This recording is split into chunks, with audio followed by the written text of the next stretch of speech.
Hello दोस्तों, मैं अश्वथ आपका दोस्त और होस्ट लेकर आया हूँ हिंदी कहानियों का संसार, हिंदी ऑडियो बुक। तो दोस्तों, आज की इस कड़ी में हम आपको सुनाएंगे ज्ञान रंजन द्वारा लिखित कहानी पिता। वैसे ज्ञान रंजन साठोत्तरी कहानी के बहुचर्चित हस्ताक्षर हैं, जिनकी कहानी पिता में पीढ़ियों का संघर्ष व्यक्त हुआ है। पिता के प्रति असंतोष, सहानुभूति की मिलीजुली प्रतिक्रिया ही कहानी का मूल कथ्य है। पिता कष्टों को प्रतिष्ठा का प्रश्न बना लेते हैं और इसलिए सहज प्राप्त शहरी सुविधाओं की दृढ़तापूर्वक उपेक्षा करते हैं। पिता कहानी दृश्य के रूप में प्रस्तुत है, लेकिन वह दृश्य ही इस स्थिति का बोध कराने को बाध्य करता है कि पिता एक भीम का दरवाजे की तरह है, जिनसे टकरा टकरा कर नई पीढ़ी अपनी स्थिति को दयनीय होती महसूस करती है। यहाँ इस बात का स्पष्ट संकेत है कि अभी लोग पूरी तरह टूटे बिखरे नहीं हैं। नई पीढ़ी संक्रमण की स्थिति से गुजर रही है, लेकिन उसे अभी तक मूल्यबोध का कोई स्थायी रूप प्राप्त नहीं हो सका। ज्ञान रंजन की यह कहानी इन्हीं सभी बातों को केंद्र में रखते हुए अपनी उत्कृष्टता को प्राप्त करती है। तो प्रस्तुत है ज्ञान रंजन द्वारा लिखित कहानी पिता का पहला भाग। उसने अपने बिस्तर का अंदाज लेने के लिए मात्र आधे पल को बिजली जलाई। बिस्तरे फर्श पर बिछे थे। उसकी स्त्री ने सोते सोते ही बड़बड़ाया, आ गए, और बच्चे की तरफ करवट लेकर चुप हो गई। लेट जाने पर उसे एक बड़ी डकार आती मालूम पड़ी, लेकिन उसने डकार ली नहीं। उसे लगा कि ऐसा करने से उस चुप्पी में खलल पड़ जाएगी जो चारों तरफ भरी है, और काफी रात एक ऐसा होना उचित नहीं है। अभी घनश्याम नगर के मकानों के लंबे सिलसिलों के किनारे किनारे सवारी गाड़ी धड़धड़ाती हुई गुजरी। थोड़ी देर तक एक बहुत साफ भागता हुआ शोर होता रहा। सर्दियों में जब यह गाड़ी गुजरती है, तब तक लोग एक पहर की खासी नींद ले चुके होते हैं। गर्मियों में 11:30 का कोई विशेष मतलब नहीं होता। यूं उसके घर में सभी जल्दी सोया करते, जल्दी खाया और जल्दी उठा करते हैं। आज बेहद गर्मी है। रास्ते भर उसे जितने लोग मिले, उन सब ने उससे गर्म और बेचैन कर देने वाले मौसम की ही बात की। कपड़ों की फजीहत हो गई, बदहवासी, चिपचिपाहट और थकान है। अभी जब सवारी गाड़ी शोर करती हुई गुजरी, तो उसे ऐसा नहीं लगा कि नींद लगते लगते टूट गई हो, जैसा जाड़ों में प्रायः लगता है, बल्कि यूं लगा कि अब अगर सोने की चेष्टा शुरू नहीं की गई तो सचमुच देर हो जाएगी। उसने जमाई ली। पंखे की हवा बहुत गर्म थी और वह पुराना होने की वजह से चिढ़ाती हुई सी आवाज भी कर रहा है। उसको लगा दूसरे कमरों में भी लोग शायद उसकी ही तरह जमाइयाँ ले रहे होंगे, लेकिन दूसरे कमरों के पंखे पुराने नहीं हैं। उसने सोचना बंद करके अन्य कमरों की आहट लेनी चाहिए। उसे कोई बहुत मासूम सी ध्वनि भी 1-1.5 मिनट तक नहीं सुनाई दी, जो सन्नाटे में काफी तेज होकर आ सकती हो। तभी पिता की चारपाई बाहर चरमराई। वह किसी आहट से उठे होंगे। उन्होंने डांट कर उस बिल्ली का रोना चुप कराया जो शुरू हो गया था। बिल्ली थोड़ी देर चुप रह रहकर फिर रोने लगी। अब पिता ने डंडे को गज पर कई बार पटका और उस दिशा की तरफ खदेड़ने वाले ढंग से दौड़े जिधर से रोना आ रहा था। फिर हट हट चिल्लाए। वह जब घूम फिर कर लौट रहा था तो पिता अपना बिस्तर बाहर लगाकर बैठे थे।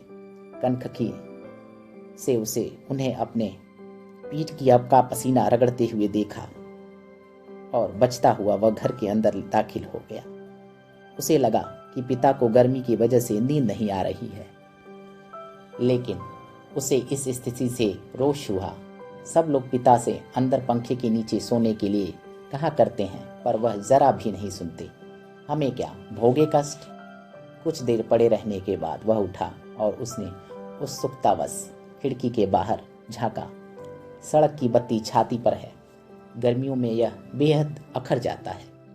पिता ने कई बार करवटें बदली, फिर शायद चैन की उम्मीद में पार्टी पर बैठ पंखा झलने लगे। पंखे की डंडी से पीठ का वह हिस्सा खुजाते रहे जहां हाथ की उंगलियां दिक्कत से पहुंचती हैं। आकाश और दरख्तों की तरफ देखते हैं, रिलीफ पाने की किसी बहुत हल्की उम्मीद में शिकायत उगलते हैं। बड़ी भयंकर गर्मी है, एक पत्ता भी नहीं डोलता। उसका यह वाक्य जो नितांत व्यर्थ है, अभी अभी बीते क्षण में डूब गया। गर्मी बरकरार है और रहेगी, क्योंकि यह जाड़े बरसात का मौसम नहीं है। पिता उठकर घूमने लगते हैं। एक या दो बार घर का चक्कर चौकीदारों की तरह हो करते हैं हुए लगाते हैं, ताकि कोई सेंध वेद न लग सके। लौटकर थकेश्वर में हे ईश्वर कहते हुए उंगली से माथे का पसीना काटकर जमीन पर चुवाने लगते हैं। बड़ा गजब है। कमरे की एक दीवार से टिक कर बैठ जाने पर वह काफी तनाव से सोचने में लगा। अंदर कमरों में पंखों के नीचे घर के सभी दूसरे लोग आराम से पसरे हैं। इस साल जो नया पेडस्टल खरीदा गया है वह आंगन में दादी अम्मी के लिए लगता है। बिजली का मीटर तेज चल रहा होगा, पैसे खर्च हो रहे हैं, लेकिन पिता की रात कष्ट में ही है। लेकिन गजब यह नहीं है, गजब तो पिता की जिद है। वह दूसरे का आग्रह अनुरोध माने तब ना। पता नहीं क्यों पिता जीवन की अनिवार्य सुविधाओं से भी चिढ़ते हैं। वह झल्लाने लगा। चौक से आते वक्त 4 आने की जगह 3 आने और 3 आने में तैयार होने पर 2 आने में चलने वाली रिक्शे के लिए पिता घंटे घंटे खड़े रहेंगे। धीरे धीरे सबके लिए सुविधाएं जुटाते रहेंगे, लेकिन खुद उसमें कम से कम या नहीं शामिल होंगे। पहले लोग उनकी काफी चिरौरी किया करते थे, अब लोग हार गए हैं, जानने लगे हैं कि पिता के आगे किसी की चलेगी नहीं। आज तक किसी ने पिता को वॉश बेसिन में मुंह हाथ धोते नहीं देखा। बाहर आकर बगिया वाले नल पर ही कुल्ला दातुन करते हैं। दादा भाई ने अपनी पहली तनख्वाह से गुसल खाने में बड़े उत्साह के साथ एक खूबसूरत शावर लगवाया, लेकिन पिता को अरसे से हम बस आंगन में धोती को लंगोट की तरह बांधकर तेल चुपे बदन पर बाल्टी बाल्टी पानी डालते देखते आ रहे हैं। खुले में स्नान करेंगे, जनेऊ से छाती और पीठ का मैल काटेंगे। शुरू में दादा भाई ने सोचा पिता उसके द्वारा शावर लगवाने से बहुत खुश होंगे और उन्हें नई चीज का उत्साह होगा। पिता ने जब कोई उत्साह प्रकट न किया तो दादा भाई मन ही मन काफी निराश हो गए। 1-2 बार उन्होंने हिम्मत करके कहा भी, आप अंदर आराम से क्यों नहीं नहाते? पिता आसानी से उसे टाल गए। लड़कों द्वारा बाजार से लाई बिस्किटें, महंगे फल पिता कुछ भी नहीं लेते। कभी लेते भी हैं तो बहुत नाक भौं सिकोड़कर उसके बेस्वाद होने की बात पर शुरू में ही जोर देते हुए अपनी अमावट, गजक और दाल रोटी के अलावा दूसरों द्वारा लाई चीजों को की श्रेष्ठता से वह कभी प्रभावित नहीं होते। वह अपना हाथ पांव जानते हैं, अपना अर्जन, और उसी में उन्हें संतोष है। वे पुत्र जो पिता के लिए कुल्लू का सेव मंगाते हैं और दिल्ली एम्पोरियम से बढ़िया धोतियां मंगाकर उन्हें पहनाने का उत्साह रखते थे, अब तेजी से पिता विरोधी होते जा रहे हैं। सुखी बच्चे भी अब गाहे बगाहे मुंह खोलते हैं और क्रोध उगल देते हैं। लद लद बाहर आम के 2 सीकरों के लगभग एक साथ गिरने की आवाज आई। वह जानता है पिता आवाज से स्थान साधने की कोशिश करेंगे। टटोलते हुए अंधेरे में आम खोजेंगे और एक खाली गमले में इकट्ठा करते जाएंगे। शायद ही रात में 1-2 आम उनसे चूक जाते हैं, ढूंढने पर नहीं मिलते, जिनको सुबह पा जाने के संबंध में उन्हें रात भर संदेह होता रहेगा। दीवार से काफी देर एक ही तरह के टिके रहने से उसकी पीठ दुखने लगी थी। नीचे रीढ़ के कमर वाले हिस्से में रक्त की चेतना बहुत कम हो गई। उसने मुद्रा बदली। बाहर पिता ने फाटक खोलकर सड़क पर लड़ते चिचियाते कुत्तों को हड़काया।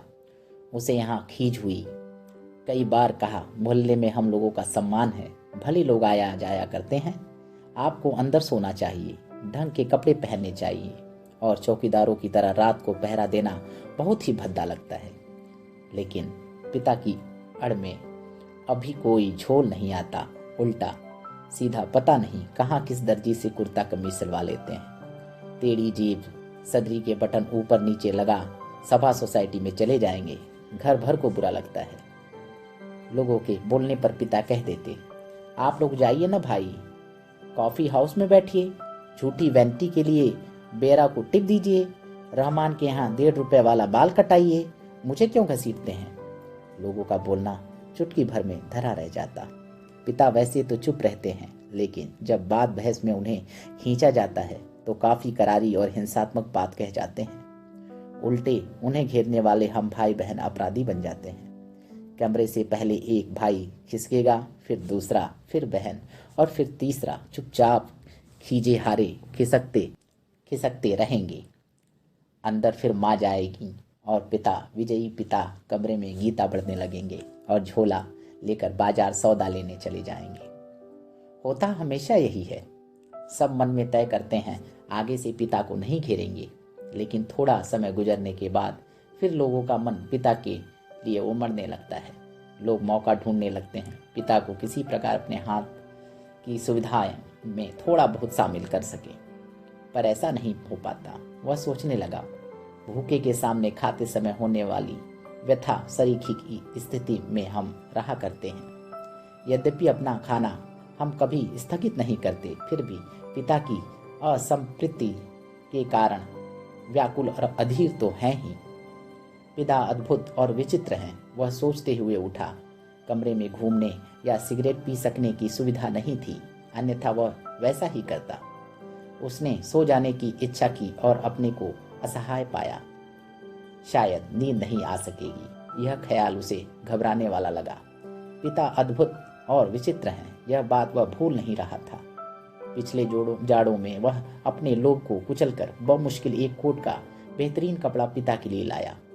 पहले तो वह उसे लेने को तैयार नहीं हुए, लेकिन माँ की काफी घुड़कने फुड़कने से राजी हो गए और खुलदाबाद की किसी लपटू दर्जी के यहाँ सिलाने चल दिए। सुधीर ने कहा, कपड़ा कीमती है, चलिए एक अच्छी जगह मैं आपका नाप दिलवा दूं। वह ठीक रहेगा, मेरा परिचित भी है। इस बात पर पिता ने काफी हिकारत उगली। वह उठे, मैं सबको जानता हूँ, वही म्युनिसिपल मार्केट के छोटे मोटे दर्जियों से काम कराते हैं और अपना लेबल लगा लेते हैं। साहब लोग, मैंने कलकत्ते के हाल एंडरसन के सिले कोट पहने हैं अपने ज़माने में, जिनके यहाँ अच्छे खासी यूरोपियन लोग कपड़े सिलवाए थे। ये फैशन वैशन जिसके आगे आप लोग चक्कर लगाया करते हैं, उसके आगे पाँव की धूल है। मुझे व्यर्थ पैसा नहीं खर्च करना। कितना परस्पर विरोधी तर्क किया है पिता ने। ऐसा वो अपनी जिद को सर्वोपरि रखने के लिए किया करते हैं। फिर सुधीर ने भी कपड़ा छोड़ दिया। जहाँ चाहिए सिलवाइए या भाड़ में झोंक दाइए, हमें क्या, वह धीमे धीमे बुदबुदाया। पिता बाहर अब अकबकाकर उठ पड़े और शायद थोड़ी देर बाद पहले जो आम बगीचे में गिरा था उसकी आवाज जैसे उन्हें अब सुनाई पड़ी हो। वह खिड़की के बाहर देखने लगा। किंचित टिका टिका सा पीठ के पसीने से बनियान चिपक गई थी। बेहद घुटती हुई गर्मी, मन उसका मथा जाता था। बीवी पड़ी आराम से सो रही है, इसे कुछ पता नहीं। शायद पिता की खाट खाली थी, वे गिरा आम टटोलने के लिए बगिया में घुसे होंगे। पिता कितने विचित्र हैं। लंबे समय से वह केवल 2 ही ग्रंथ पढ़ते आ रहे हैं, यंत्रवत, नियमवत, रामायण और गीता। लंबे 35 वर्षों तक अखंड केवल रामायण और गीता। उसके पहले युवा काल में जो कुछ जितना कुछ पढ़ा हो उन्होंने, उसे कभी भयावह, कभी सम्मानजनक और कभी झूठा लगता। यह देख देख कर, यह सोचकर कि कोई व्यक्ति केवल 2 ही पुस्तकों में जिंदगी के 35 वर्ष काट सकता है और कैसे काट देता है। तभी उसका बच्चा कुनमुनाकर रोने लगा। उसने तपाक से खिड़की छोड़ी और अपने बिस्तर पर झूठ मूठ सो गया। ऐसा न हो कि देवा बच्चे के रोने से उठ पड़े और उसे संदिग्धावस्था में देख बहुत से बेकार प्रश्नों द्वारा हलकान करना शुरू कर दे। देवा बच्चे के मुंह में अस्तन दे पहले ही सी बेखबर हो गई। वह खुद बिस्तरे पर सोता मालूम पड़कर भी जागता रहा। अस्तन चूसने की चप चप आवाज आती रही और थोड़ी देर बाद बंद हो गई। उसने तय किया कि वह देवा के बारे में ही कुछ सोचे अथवा उसके शरीर को छूता रहे। उसने देवा के कूल्हे पर हाथ रख दिया, लेकिन उसे तनिक भी उत्तेजना अपने अंदर महसूस नहीं हुई। उसने थोड़ी देर उत्तेजना की प्रतीक्षा की। अपनी इस हरकत से उसे ऊब होने लगी और मन भी लांछित करने लगा। बाहर पिता सो या जाग रहे हैं, जैसा भी हो, वह बड़े जबरदस्त हैं। इस समय बाहर रहकर बाहरी होते जा रहे हैं। घर के अंदरूनी हिस्सों में लोग आराम से या कम आराम से किसी तरह सो तो गए होंगे। वह विषादग्रस्त हुआ और अनुभव करने लगा, हमारे समाज में बड़े बूढ़े लोग जैसे बहु बेटियों के निजी जीवन की स्वच्छंद रहने देने के लिए अपना अधिकांश समय बाहर व्यतीत किया करते हैं। क्या पिता ने भी वैसा ही करना तो नहीं शुरू कर दिया? उसे पिता के बूढ़ेपन का ख्याल करके सिहरन हुई। फिर उसने दृढ़ता से सोचा, पिता अभी बूढ़े नहीं हुए हैं, उन्हें प्रतिक्षण हमारे साथ साथ जीवित रहना चाहिए। भरसक पुरानी जीवन व्यवस्था कितनी कठोर थी। उसके मस्तिष्क में एक भिचाव आ गया। विषाद सर्वोपरि था। उसे आंखों में हल्का जल लगने लगा। अगर कोई शीत युद्ध न होता पिता और पुत्रों के बीच, तो वह उन्हें जबरन पंखे के नीचे लाकर सुला देता। लेकिन उसे लगा कि उसका युवापन एक प्रतिष्ठा की जिद कहीं चुराए बैठा है। वह इस प्रतिष्ठा के आगे कभी बहुत मजबूर, कभी कमजोर हो जाता है और उसे भुगत भी रहा है। दरअसल उसका जी अक्सर चिल्ला उठने को हुआ, पिता तुम हमारा निषेध करते हो, तुम ढोंगी हो, अहंकारी, वज्र अहंकारी।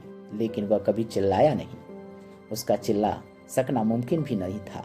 वह अनुभव करता था उसके सामने जिंदगी पड़ी है और पिता पर इस तरह चिल्लाने में उसका नुकसान हो सकता है। उसको लगा पिता लगातार विजयी हैं, कठोर हैं, तो क्या उन्होंने पुत्रों के सामने अपने को कभी पसारा नहीं? तो दोस्तों, आज आप सुन रहे थे ज्ञान रंजन लिखित कहानी पिता का प्रथम भाग। इस कहानी का दूसरा भाग मैं जल्द ही लेकर हाजिर होता हूँ।